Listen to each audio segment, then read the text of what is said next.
नमस्कार, मैं हूं संजय दुबे। संभव इंजीनियर चैनल में आपका स्वागत है। इस सेशन में हम मध्य प्रदेश कर्मचारी चयन मंडल द्वारा आयोजित सब इंजीनियर की परीक्षा 2022 के 6 नवंबर के शिफ्ट 2 के जनरल साइंस के पेपर को सॉल्व करेंगे। सबसे पहला क्वेश्चन ले लेते हैं।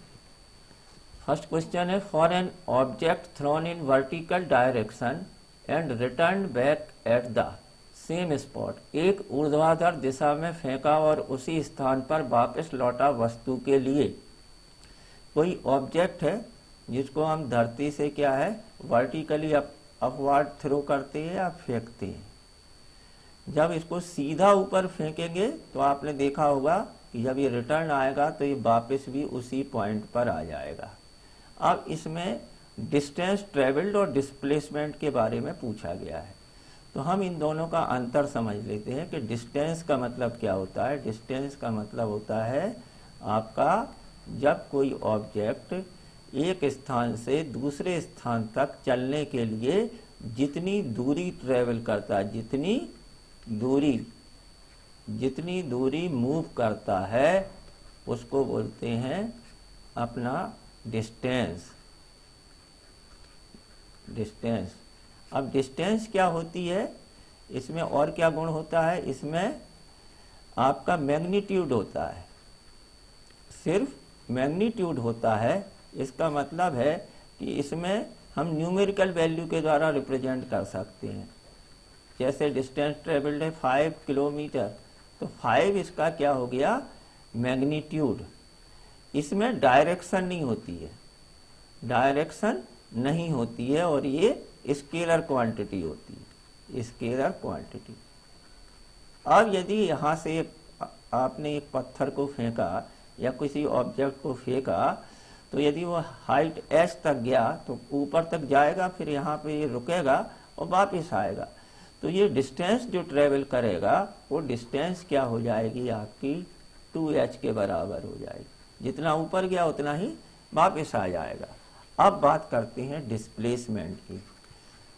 डिस्प्लेसमेंट का मतलब है कि इनिशियल पोजीशन से फाइनल पोजीशन के बीच में, इनिशियल पोजीशन इसकी यहाँ पर थी और इनिशियल पोजीशन से फाइनल पोजीशन के बीच में जितना डिस्टेंस मूव करते हैं, जितना distance move from initial position to final position, distance move करते हैं वो कहलाती है displacement.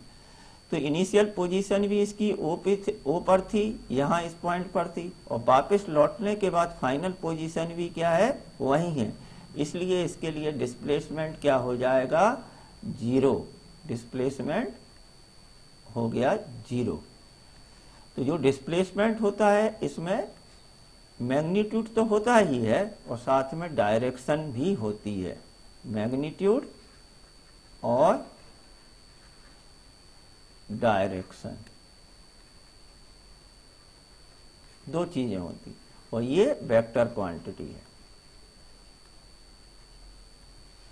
Next question, if a conductor of capacity C is charged to a potential V by giving it is a charge Q, then energy stored is represented by। यदि क्षमता C के एक conductor को चार्ज Q द्वारा संभावित V पर charge किया जाता है तो संग्रहित ऊर्जा को निम्न द्वारा दर्शाया जाता है। ये फिजिक्स का इलेक्ट्रिसिटी का फॉर्मूला से आया हुआ है, फिजिक्स का आया हुआ है। यहाँ पर हम जानते हैं यदि आपका जो चार्ज है, चार्ज जितना चार्ज करेंगे वो चार्ज से ही आपका प्रोपोर्शनल होता है। Q is proportional to V। यदि हम इसको इक्वल करेंगे तो Q इज इक्वल टू आ जाएगा अपना CV। यहाँ पर C क्या होता है, C एक कांस्टेंट है, C कांस्टेंट है जिसको बोलते हैं कैपेसिटी। तो Q इज इक्वल टू हो गया CV। अब हमारा पूछा गया है अपना इसके फॉर्म में कि ऊर्जा तो संग्रहित ऊर्जा को निम्न द्वारा दर्शाया जाता है। एनर्जी स्टोर्ड बताना है, तो एनर्जी स्टोर्ड को रिप्रेजेंट करते हैं यू से, और यू इज इक्वल टू होता है 1/2 CV², 1/2 CV²। यदि हम CV की जगह यहाँ पर रख दें Q, तो ये क्या हो जाएगा Q इंटू V, अर्थात क्या हो जाएगा 0.5 QV। तो डायरेक्टली भी याद कर सकते हैं कि स्ट्रेन एनर्जी किसके बराबर होती है 1/2 charge multiplied by potential. Next question, the stage of embryo in which all the body parts can be identified is known as which of the following. तो जब स्पर्म जो होता है मेन के आदमी का स्पर्म, और जब फीमेल के ओवम से मैच करता है, तो इस प्रोसेस को बोलते हैं फर्टिलाइजेशन।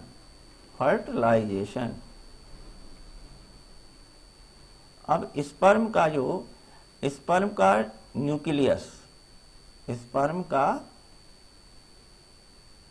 न्यूक्लियस जो होता है वो मैच करता है एक्चुअल में ओवम के न्यूक्लियस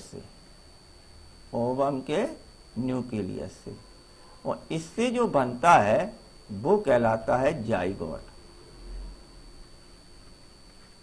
जो ऑप्शन बी है वो रहेगा अपना स्पर्म और ओवन के मैच करने से बनता है जाइगोट।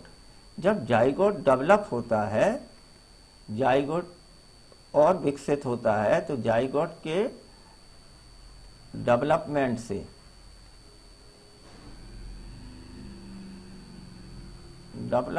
से बनता है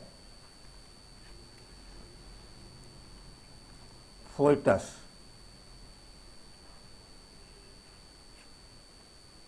एम्ब्रो, जाइगोट के डेवलपमेंट के बाद नेक्स्ट जो इसमें नहीं दिया है वो बनता है एम्ब्रो या भ्रूण। और एम्ब्रो फर्दर डेवलप होके क्या बन जाता है अपना फोइटस बन जाता है। फोइटस बच्चे की वो अवस्था है जिसमें हम उसके सभी अंगों को पहचान सकते हैं। यहाँ पर क्या पूछा हुआ, शरीर के सभी अंगों की पहचान की जा सकती है। तो सबसे पहले स्पर्म और ओवम से बना जाइगोट, जाइगोट जब विकसित हुआ तो बना एम्ब्रो, और एम्ब्रो के यदि एम्ब्रो में यदि सभी बॉडी के सभी पार्ट दिखने लगे तो उसको बोलते हैं फोइटस। तो आंसर हुआ C, foetus. Next question, which of the following is neutral oxide. यहाँ पर नाइट्रोजन के ऑक्साइड दिए गए हैं, तो नाइट्रोजन के 5 ऑक्साइड होते हैं। ठीक है, कौन कौन से ऑक्साइड होते हैं। अब पूछा गया है न्यूट्रल ऑक्साइड। न्यूट्रल ऑक्साइड का मतलब क्या है, न्यूट्रल ऑक्साइड मतलब ऐसे ऑक्साइड जो कि neither acidic nor basic, right. अब यहां पर दिया है डाई नाइट्रोजन, तो इसका फॉर्मूला क्या हो जाएगा N2, डाई मतलब N2 और trioxide N2O3, dinitrogen tetroxide N2O4, nitrogen dioxide NO2 और नाइट्रिक ऑक्साइड, तो ये हो जाता है NO। तो यहाँ पर जो आपका नाइट्रिक ऑक्साइड होता है ये अपना एसिडिक रहता है, और N2O भी आपका एसिडिक न्यूट्रल रहता है। नाइट्रिक ऑक्साइड और N2O दोनों ही क्या रहते हैं, न्यूट्रल रहते हैं। बाकी के सब रहते हैं अपने एसिडिक। नाइट्रोजन के 5 ऑक्साइड होते हैं, इसमें से एक और होता है नाइट्रोजन पेंटा ऑक्साइड N2O5। तो यहाँ पर जो अपना नाइट्रिक ऑक्साइड है उसका नेचर न्यूट्रल या उदासीन होता है। Next question, the vascular tissue for the transport of water and nutrient in the plant is known as which of the following. पौधे में पानी और पोषक तत्वों के परिवहन के लिए संवहनी ऊतक को निम्नलिखित में से किस रूप से जाता है? ये क्वेश्चन पहले भी बताया जा चुका है। तो यहाँ रूट से, पौधे रूट से लेते हैं पोषक तत्व और पानी और पोषक तत्व, और पोषक ये रूट से जाते हैं पौधे के, पेड़ के विभिन्न अंगों में, तना, और तने के बाद जाते हैं शाखाओं में, और शाखाओं से जाता है पत्तियों में। तो ये जो है, इसके लिए जिस टिश्यूज का उपयोग होता है पोषक तत्वों के और पानी के ट्रांसपोर्टेशन के लिए, ऐसे टिश्यूज कहलाते हैं जाइलम। और पत्तियां यहाँ पर क्या करती हैं? इस पानी का प्रयोग करके सूर्य की उपस्थिति में भोजन बनाती हैं, और इस भोजन को फिर से कहाँ पर? पौधे के सभी अंगों को पहुंचाया जाता है। पौधों तो बने हुए भोजन को पौधे के सभी अंगों में पहुंचाने के लिए करने वाले टिश्यूज को बोलते हैं फ्लाएम। तो आपको याद रखना है कि दोनों ये कंफ्यूज हो जाते हैं कि कौन सा जाइलम है कौन सा। तो रूट से पत्तियों तक जाइलम, और पत्तियों से वापस other part of the plant आपका है phloem. Next question, eutrophication can not be caused by, सुपोषण का कारण नहीं हो सकता है। पहले क्या होती है, जब लेप फॉर्मेशन होती है तो उसका पानी जो है बिल्कुल साफ रहता है और ठंडा रहता है। अब धीरे धीरे इसमें सीवेज आता है या वेस्ट मटेरियल आता है, और वेस्ट मटेरियल की वजह से ये पानी क्या है? पॉल्यूटेड हो जाता है। अब सीवेज के मटेरियल ऑर्गेनिज्म के लिए, माइक्रो ऑर्गेनिज्म के लिए फूड का काम करने लगते हैं। तो ये जो है यहाँ पर बहुत सारे एल्गी या प्लांट जमना स्टार्ट, आपने देखा होगा कि झीलों में बहुत सारी हरी हरी एल्गी वगैरह या हो जाती हैं। अब ये क्या करते हैं, धीरे धीरे इनकी रूट नीचे पहुंचती जाती हैं और ये झील को उथला करना स्टार्ट कर देते हैं। तो शुरू में जो पानी होता है ठंडा और साफ होता है, और बाद में धीरे धीरे पानी गर्म होने लगता है, और झील की जो गहराई है वह कम होने लगती है। तो इसी प्रोसेस को बोलते हैं यूट्रोफिकेशन। यूट्रोफिकेशन का मतलब है कि आपकी नेचुरल जो लाइफ है वो, वैसे तो क्या होना चाहिए था, ये पानी कभी खत्म नहीं होगा तो ये लेक भी खत्म नहीं होगी, लेकिन एक समय बाद ये क्या हो जाएगी, ये लेक पूरी की पूरी कंप्लीटली लैंड में बदल जाएगी, और इसी प्रोसेस को बोलते हैं यूट्रोफिकेशन। अब यूट्रोफिकेशन में उन चीजों का योगदान होता है जो पौधे के लिए पोषक तत्वों का काम करती हैं, पौधे के लिए पोषक तत्वों का काम करती हैं, न्यूट्रिएंट का काम करती हैं। अब पौधे के लिए पोषक तत्व क्या होते हैं, जो फर्टिलाइजर में पाए जाते हैं, NPK। तो इसके लिए आंसर आप याद कर सकते हो, जो फॉस्फेट है वो यूट्रिफिकेशन का कारण बनेगा, इसी तरह से नाइट्रेट बनेगा, इसी तरह अमोनिया की साल्ट, ये भी फर्टिलाइजर में यूज होते हैं। तो ये तीनों ही क्या है, यूट्रिफिकेशन का कारण बनेंगे। वाइल्ड सिलिक, वाइल्ड तेली परत रहेगी तो माइक्रो ऑर्गेनिज्म जीवित नहीं रहेंगे, इससे तो यूट्रिफिकेशन खत्म होता है। तो करेक्ट आंसर क्या हुआ, वाइल्ड सिलिक। Next question, which one of the following diseases is not transmitted through food and water. तो हमको तैयार क्या करना है, बीमारियां, डिसीज, और किसके द्वारा वो ट्रांसमिशन होता है उनका, मतलब फैलती किस तरह से ट्रांसमिशन। तो यहाँ पर 4 तरह की बीमारियां दी हैं। एक होती है इन्फ्लुएंजा। इन्फ्लुएंजा का मतलब है सिंपली फ्लू, जो बोलते हैं डॉक्टर कि फ्लू आया है या फ्लू फैल रहा है। तो फ्लू जो है आपका किसकी वजह से फैलता है, छींकने से, कफ से, कांटेक्ट में आने से। तो ये जो कारण रहेगा, इसका कारण मोड ऑफ ट्रांसमिशन रहेगा एयर या एयर। जबकि जो टाइफाइड होता है, टाइफाइड किसकी वजह से फैलता है? बैक्टीरिया की वजह से। और कारण क्या रहता है? पानी, गंदा पानी पीने से होता है, बैक्टीरिया। और टाइफाइड फैलने का कारण है अपना वाटर। नेक्स्ट है अपना जॉन्डिस।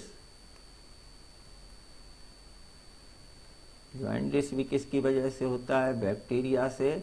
और फैलने का कारण क्या रहता है? यहाँ पर भी रहता है पानी, वाटर।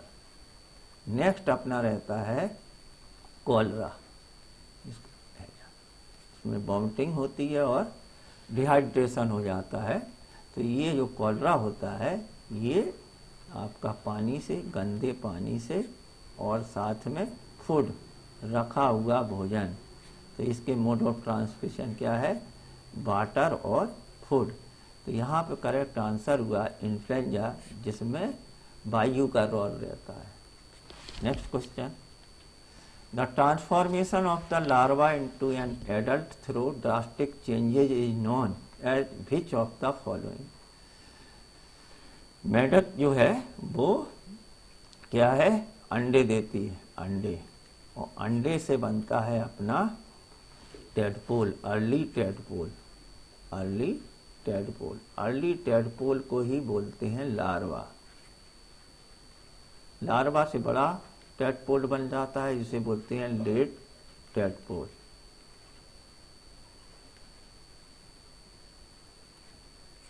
और ये टेडपोल जो है वो चेंज होके एडल्ट फ्रॉग बन जाते हैं, एडल्ट फ्रॉग, वयस्क मेढक बन के तैयार।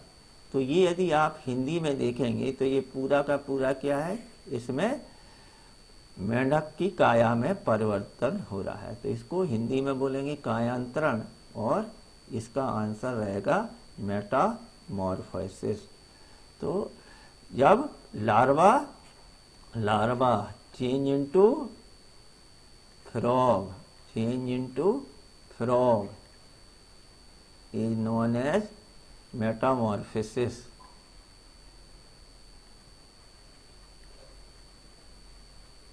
राइट। ओविपेरस क्या होते हैं? तो हिंदी में दिया हुआ है अंडप्रजक। इसका मतलब हुआ ऐसे एनिमल जो ओविपेरस, ओविपेरस का मतलब हुआ ऐसे एनिमल जो अंडे देते हैं, जो अंडे देते हैं। जबकि विविपेरस का मतलब क्या है? विविपेरस का मतलब है कि जो यंग मन, बच्चे देते हैं, बच्चे पैदा करते हैं। अब अंडे पैदा करने वाली क्या कहलाती है? हैन। जबकि बच्चे पैदा करने वाली होती है काऊ। तो इस तरह से विविपेरस और एम्ब्रो, अभी बताया था कि जाइगोट जब डेवलप होता है तो वो बन जाता है embryo. Next question, on which of the following should water we not use as a fire extinguisher? निम्नलिखित में से किस पर आग बुझाने के लिए पानी का उपयोग नहीं किया जाना चाहिए? इलेक्ट्रिकल आइटम्स पर यदि पानी को डालेंगे, इलेक्ट्रिकल आइटम्स में ही आग लग गई है और पानी डालेंगे तो क्या हो सकता है? हमको शॉक लगने की संभावना हो सकती। वैसे क्योंकि पानी के अंदर साल्ट होते हैं, पानी के अंदर साल्ट होते हैं, और साल्ट क्या होते हैं? Conductor of electricity.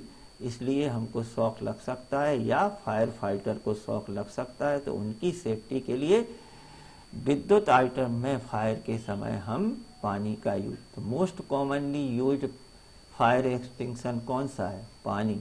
किसी भी आग लगती है तो सबसे ज़्यादा सामान्यतः प्रयोग होने वाला, आग बुझाने वाला मटेरियल है पानी। लेकिन इस पानी को हम कहाँ पर प्रयोग नहीं कर सकते हैं? यदि इलेक्ट्रिकल एप्लीकेशंस में आग लगी हुई है। इसके बाद बात करते हैं और कहाँ पानी का प्रयोग नहीं कर सकते हैं। ऐसी सरफेस जहाँ पर ऑयल के ऊपर ऑयल में आग लगी हो या पेट्रोल डीजल में आग लगी हो, तब हम पानी का प्रयोग नहीं कर सकते। पानी का प्रयोग कहाँ नहीं करना है? इलेक्ट्रिकल आइटम्स में और ऑयल में, क्योंकि ऑयल की जो डेंसिटी है वो पानी की डेंसिटी से कम होती है, अर्थात ऑयल पानी से हल्का होता है। जब पानी डालेंगे तो पानी स्प्रे करेंगे तो पानी नीचे बैठ जाएगा और ऑयल ऊपर आ जाएगा, तो उससे कोई फायदा नहीं होगा। वुडन आइटम्स, पेपर आइटम्स और फर्नीचर, इनके लिए हम पानी का प्रयोग कर सकते हैं। आप कॉमन सेंस का भी प्रयोग करिए तो फर्नीचर और वुडन आइटम्स तो दोनों सेम ही है।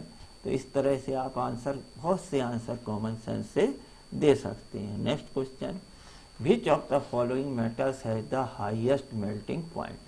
ये जो क्वेश्चन है केमिस्ट्री का क्वेश्चन है, और इसको समझने के लिए हमको पीरियोडिक टेबल मालूम होना चाहिए।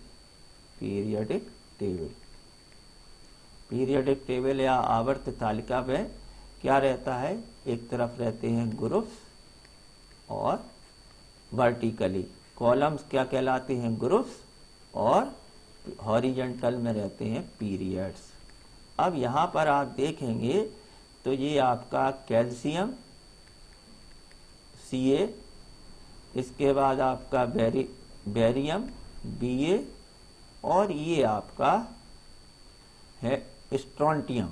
तो स्ट्रोंटियम पहले आता है, स्ट्रोंटियम, जिसका एटॉमिक नंबर पहले होगा वो ऊपर आ जाएगा, और बेरियम, राइट। तो ये एक ही कॉलम में है, सेकंड कॉलम में है, लेकिन इनके ग्रुप अलग है। ये 4th ग्रुप में है, ये 5th ग्रुप में है, और ये 6th ग्रुप में है। तो जब आप टेबल की स्टडी करेंगे तो वहाँ पर वेरिएशन इन पीरियोडिक टेबल मिलेगी आपको, तो वहाँ पता चलेगा कि यदि फर्स्ट से फोर्थ ग्रुप तक ऊपर से नीचे जाने पर मेल्टिंग पॉइंट कम होता है। तो यहाँ ग्रुप कौन सा है? सेकंड। तो कैल्शियम का मेल्टिंग पॉइंट सबसे ज्यादा रहेगा। अब बात रहेगी कि लीड, तो लीड जो है सिक्स्थ पीरियड में है, और 6th पीरियड में लेफ्ट से राइट में है यहाँ पर लीड, और ग्रुप उसका है 4th। तो यहाँ से लेफ्ट से राइट जाने पर मेल्टिंग पॉइंट बढ़ता है। इसका मतलब है कि लीड का मेल्टिंग पॉइंट आपका बेरियम से ज्यादा होगा, लेकिन फिर भी सबसे ज्यादा किसका होगा? कैल्शियम का। तो करेक्ट आंसर हुआ calcium. Next question, Who stated that in a chemical substance the elements are always present in definite proportions by mass? किसने कहा था कि रासायनिक पदार्थ में तत्व हमेशा द्रव्यमान के निश्चित अनुपात में मौजूद होते हैं? इसका एग्जाम्पल है कि जैसे H2O, तो इसके अनुसार हाइड्रोजन का एटॉमिक मास है 1, तो 2H के हो गया 2, और ऑक्सीजन का कितना है? 16 एटॉमिक मास, तो ये रेशियो हो जाएगा 1/8। तो ये जो बात कही थी कि किसी भी केमिकल सबस्टेंस के अंदर हमेशा मास जो है, उनके जो कंपोनेंट होते हैं, उनके एलिमेंट एक निश्चित रेशियो में होते हैं। ये जो प्रिंसिपल बताया था, ये बताया था प्राउस्ट ने। तो आंसर हुआ D. Next question, A pistol does not consist of which of the following? यदि एनिमल्स की बात करें या मैन की बात करते हैं तो इस प्रोसेस को रिप्रोडक्टिव सिस्टम में मेंस में होता है फर्टिलाइजेशन। जबकि जो अपने पौधे होते हैं प्लांट में, इसी प्रोसेस को बोलते हैं पॉलिनेशन। तो पॉलिनेशन के बारे में पढ़ रहे हैं। पॉलिनेशन में जो पुष्प के अंदर, फूल के अंदर मेल पार्ट होता है, उसको बोलते हैं स्टेमेन। ये जो है स्टेमन, ये मेल पार्ट है, और मेल पार्ट में कि दो हिस्से होते हैं, एक नीचे है ये है फिलामेंट, और ऊपर जो है इसके अंदर है ये है कहलाता है एंथर, और एंथर के अंदर होते हैं पॉलन ग्रेन। अब यहाँ पर तो पिस्टिल जो है वो स्त्री केसर है, इसका मतलब क्या है, ये आपका फीमेल रिप्रोडक्टिव पार्ट है। तो आंसर तो यही अपने को आपका। इसके बाद तो ये पॉलन ग्रेन्स किस में पाए जाते हैं, पॉलन ग्रेन्स पाए जाते हैं मेल में या आपका स्टेमेन में। यहाँ पर पिस्टिल दिया है, जिस तरह से फीमेल का कहलाता है पिस्टिल, उसी तरह से मेल का कहलाता है स्टेमेन, और स्टेमेन में होते हैं पॉलन ग्रेन्स। तो करेक्ट आंसर हुआ पराग का। जबकि फीमेल के पार्ट कौन कौन से हैं, तो यहाँ पे दिखाया गया है कि एक होता है स्टिग्मा, तो यहाँ ये करेक्ट हुआ स्टिग्मा। ओवरी भी दिखाई गई है और स्टाइल भी दिखाई। ओवरी के अंदर ओव्यूल होते हैं, और ओव्यूल जो है, ओव्यूल जब रिएक्शन करते हैं पॉलन ग्रेन से, तब इस प्रोसेस को बोलते हैं pollination. Next question, Which one of the following diseases cause bones to become weak and brittle? बहुत से पेशेंट को आपने सुना होगा, देखा होगा कि उनकी हड्डियां क्या हो जाती हैं, बिल्कुल कमजोर हो जाती हैं और ब्रिटल हो जाती हैं। मतलब जरा सी चोट पर क्या है, उनको चोट लगने पर भी हड्डी क्रैक हो सकती है। तो इस बीमारी को बोलते हैं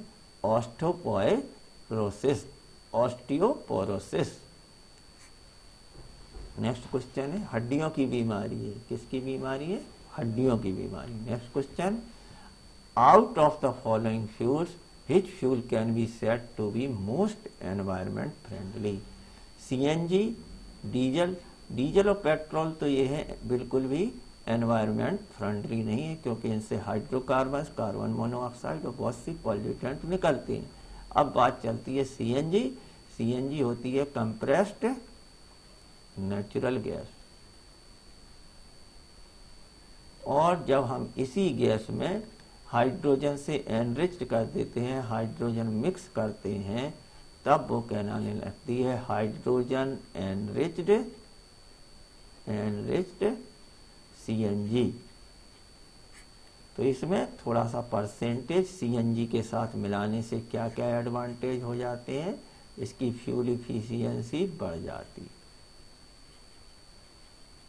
मतलब इंजन का पेट्रोल सीएनजी का कंजप्शन क्या हो जाता है, कम हो जाता है। दूसरा क्या होती है, एनवायरमेंट फ्रेंडली है, इको फ्रेंडली है। इको फ्रेंडली क्यों है, क्योंकि इससे कार्बन मोनोऑक्साइड का जो उत्सर्जन होता है वो 70% तक कम हो जाता है। और तीसरा क्या है, सेफ भी है। यदि कोई सोचे कि हाइड्रोजन तो क्या है, ज्वलनशील पदार्थ है, लेकिन इतनी कम मात्रा में, लगभग 4% थोड़ी सी मात्रा में मिलाने पर ये सीएनजी की तरह ही सेफ है। तो करेक्ट आंसर हुआ HCNG या hydrogen enriched compressed natural gas. इस तरह से इस सेशन के सभी क्वेश्चन हुए।